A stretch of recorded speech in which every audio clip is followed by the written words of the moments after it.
We're incredibly proud of it. Thank you for coming. We're honored to be the first president to visit in the 50-year history of the Fire Center, and it's quite an honor. I'm Grant Beebe. I'm the Bureau of Land Management's Assistant Director for Fire and Aviation, and speaking for all the NIFC partners, I'd like to thank you particularly for being here and for your genuine and intense interest in wildland fire management. I just want to point out this is a coalition of partners. We have a team here. We have National Park Service, DOD, Fish and Wildlife Service, Bureau of Indian Affairs, National Association of State Foresters representing the states, FEMA, U.S. Fire Administration, of course U.S. Forest Service, Fish and Wildlife Service. I think I got them all. Somebody will correct me. Oh, and of course National Weather Service, one of the original partners here at NIFC. The inception of this was a Forest Service, BLM, NOAA, Fish and National Weather Service operation. So we're incredibly proud of it. We're so proud to have you here.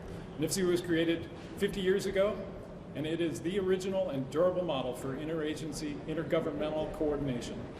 Extremely lengthy, intense, and damaging fire seasons like the one we're experiencing now reinforce the purpose of places like this.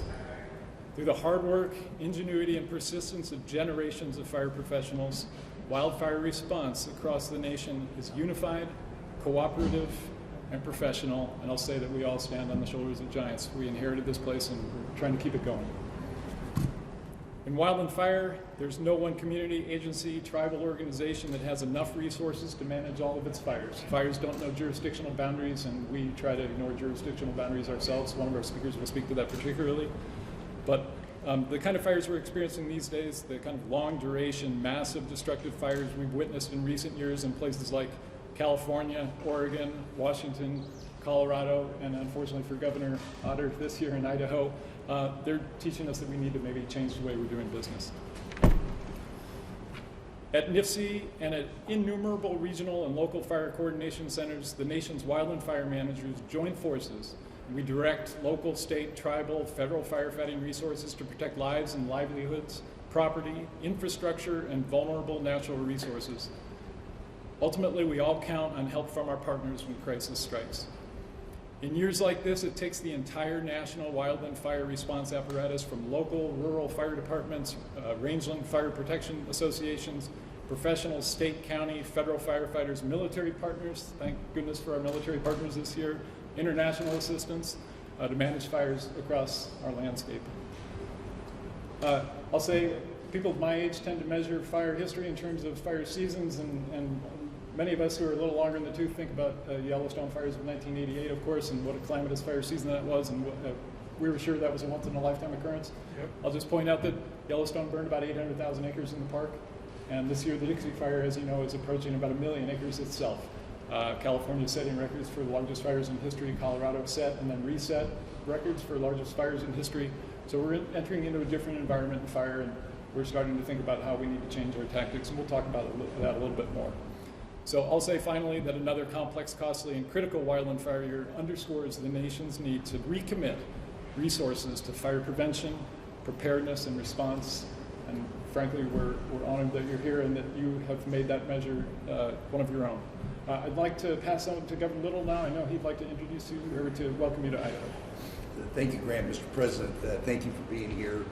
Grant really put his arms around all hands on deck in this facility, and all these people that work here are a result of years of saying what didn't work in collaboration, what does, and they just get better at it every year.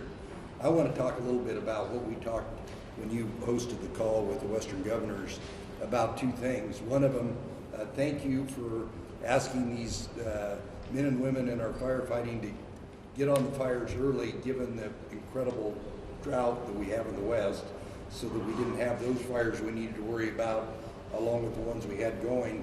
But second, what we can all do as partners, federal partners, to build a more resilient range and forest ecosystem. There's been a lot of great work done by your agencies to, whether it's shared stewardship or good neighbor, but we know about a third of the forest are at risk of big catastrophic fires, and we got a lot of work to do. And besides you directing the Forest Service and the BLM, the Department of Justice has a role, because so many times we'll do a lot of great work, and then it'll get hung up in court for sometimes very minor reasons. If you can help us do that to where we can continue to get these fully agreed upon plans implemented so that we are not endangering these firefighters when we put them out there because we've got forests or even rangeland conditions where the fuels are just almost impossible to fight, would be very appreciated. And all the Western governors stand ready to work with you and your administration on it. And again, thank you for coming to Boise. Well, Gov, thank you. I have enjoyed working with the Western governors. Folks, you know, Press has heard me say this before in a different context, but my colleagues used to always kid me when I was in the Senate. I always quoting Irish poets about when I thought it was appropriate. And I think they thought I was doing it because I was Irish, but I did it because they're the best poets. But all kidding aside, there's a line from a famous poem, and I didn't think of it, Grant, until you just were speaking. And it goes like this: that all's changed utterly. A terrible beauty has been born. Terrible beauty has been born. From the Yellowstone fire to today, all's changed in a drastic way. I need not tell Robin, the National Weather Service. It's changed. And it's not going back. It's not going back. And we, the Western governors, and we've talked about this. And you know, there's an expression they say to all the firefighters here, that God made man, then he made a few firefighters. You all are the most incredible people. No, it's not hyperbole. I started my career with the firefighters as a 29-year-old kid running for the United States Senate, and we've never left one another. And I see the hot shots out there.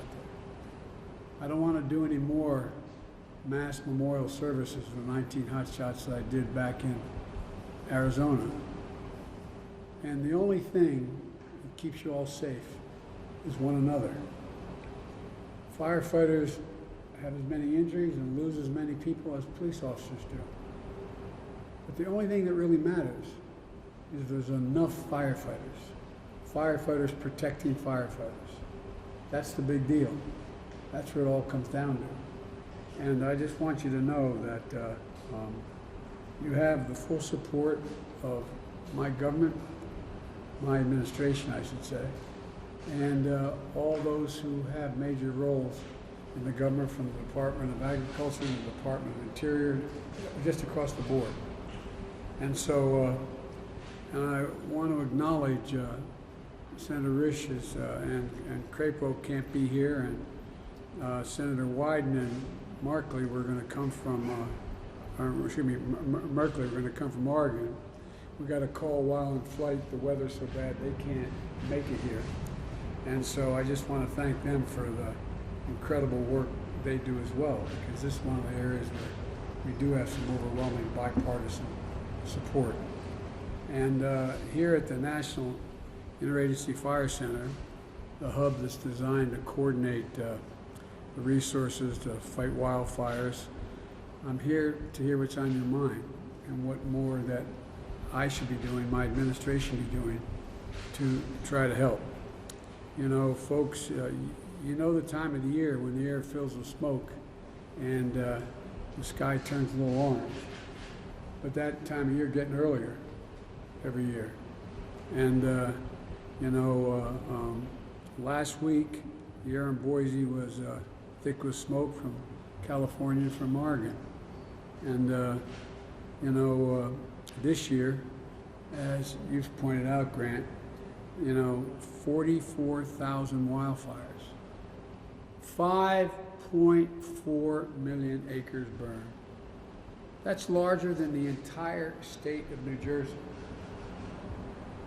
When I say that back east, they're used to floods and storms. When I say that back east, it's just unfathomable. First of all, they don't fully understand how big the West is. But more acreage is burned than the entire state of New Jersey, which is a big state. And you know, California, 2.2 million acres this year, already this year. The Dixie Fire, 1 million acres. The Calder Fire, 200,000 acres, 1,000 structures. And God knows how many lives risked or lost trying to deal with it. You know, you've saved many communities, the firefighters, and you saved South Lake Tahoe. And what people are beginning to realize is you risk your lives to do it. And thank God we have you. But you know, fires and frequency of ferocity of these fires, I'm having a lot of international meetings with our colleagues around the world. They're asking.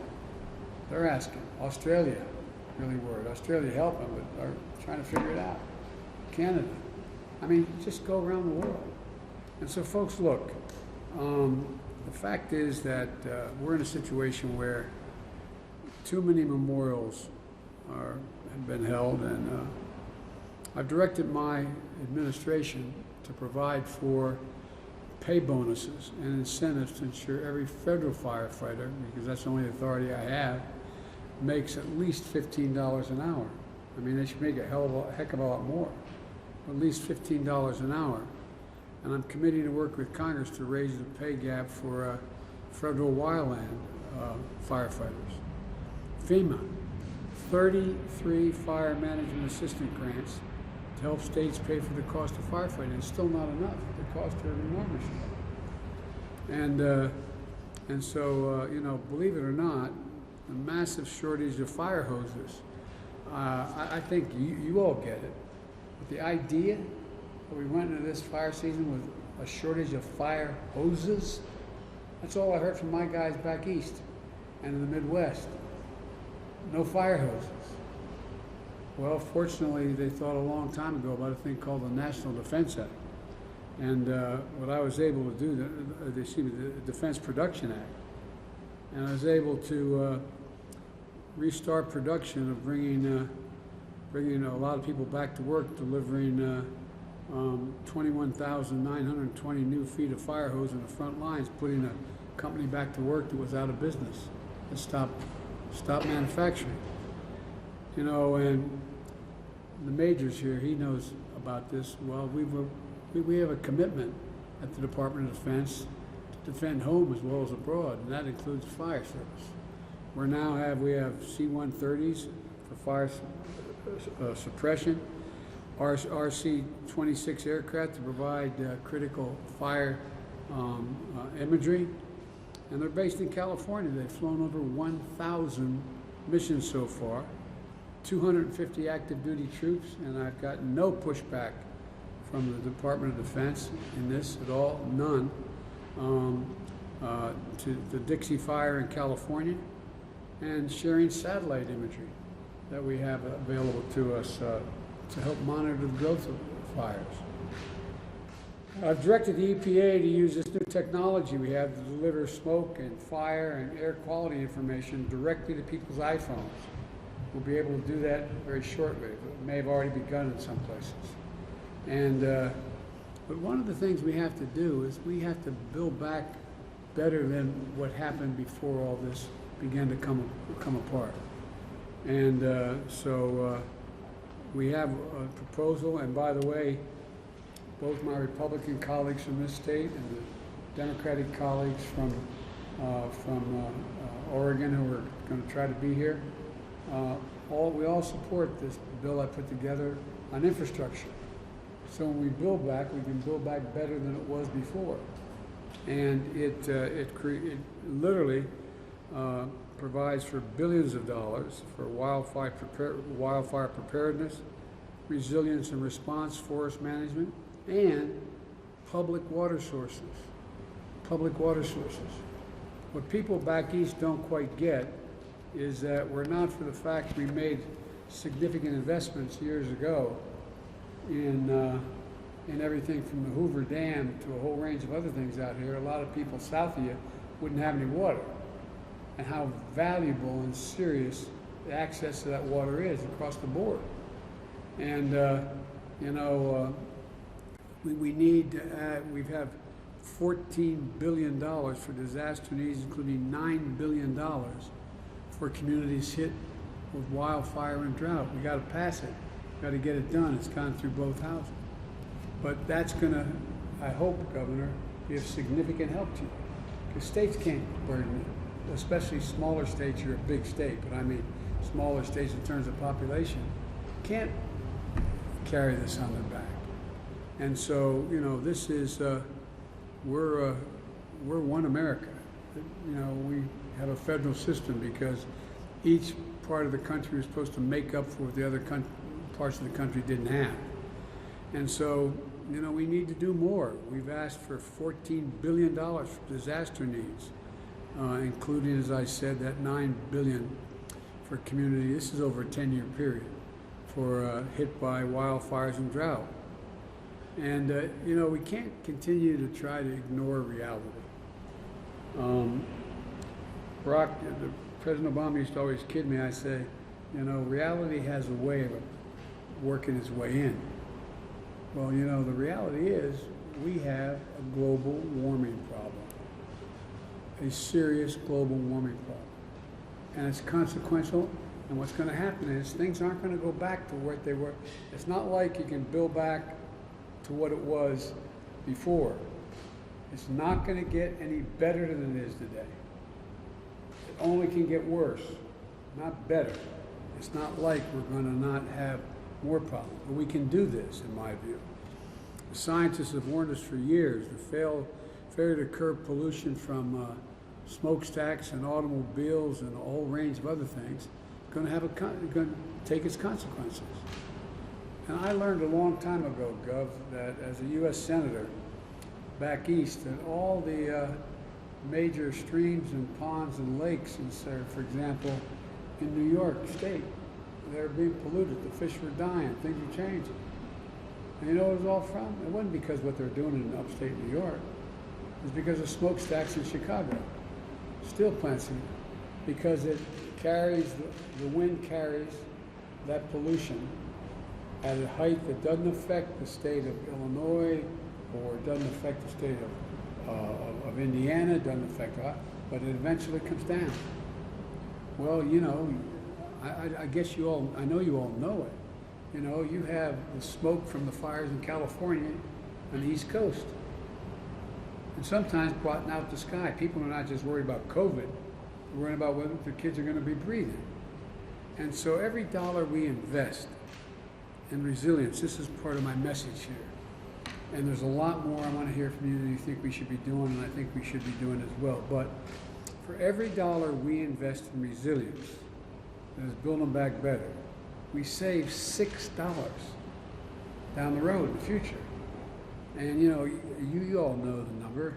Studies show extreme weather cost America last year $99 billion.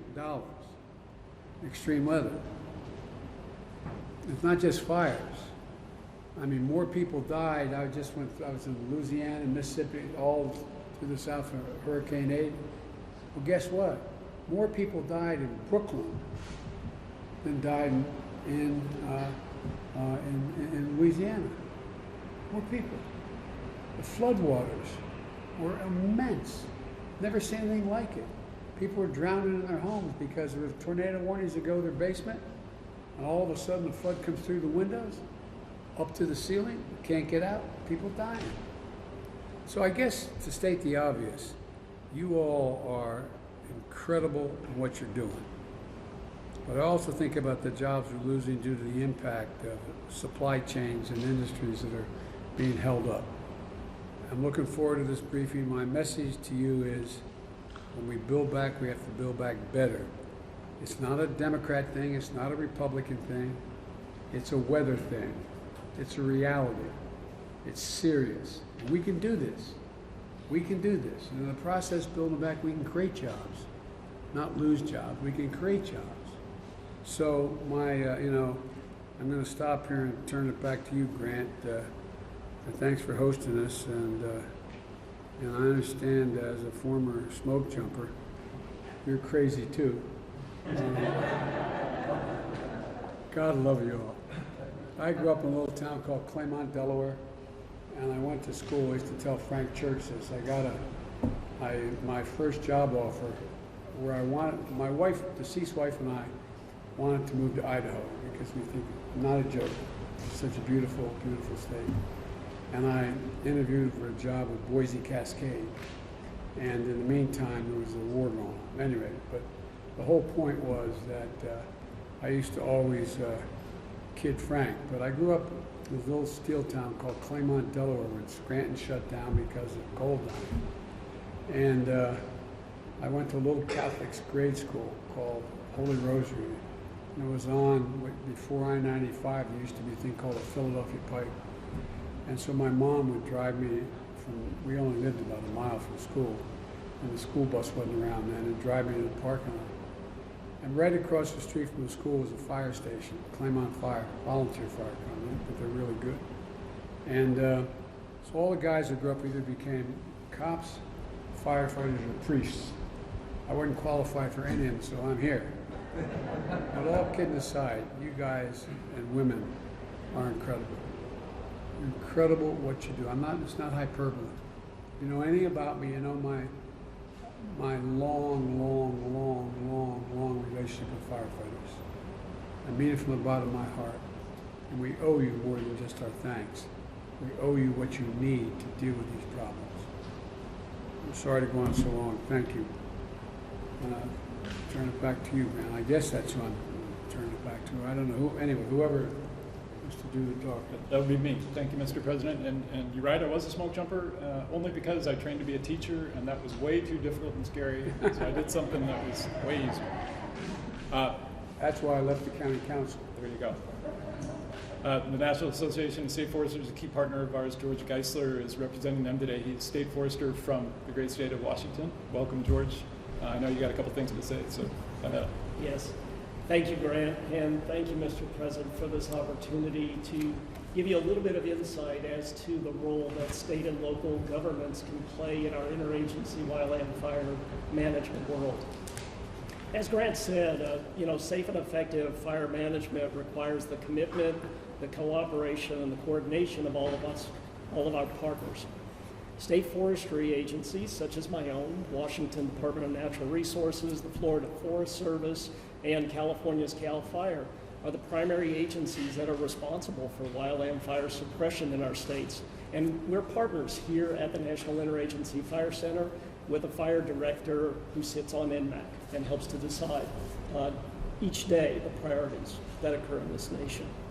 Federal, state, tribal, and local agencies all benefit from this collaborative effort that helps move national air and ground resources to the areas of greatest threat while still ensuring all agencies are supported in the firefighting effort. Within the cooperative structure of the cohesive strategy and then formalized by our master interagency wildland fire management agreements, states are routinely fighting fire on federal lands alongside the federal agencies, and then they turn around and are helping us on our own fires because, as you said, fire knows no boundaries. Nationwide, state forestry agencies are responsible for wildfire protection on about 1.5 billion acres, and about 1.1 billion of those acres are actually state and privately owned forest lands.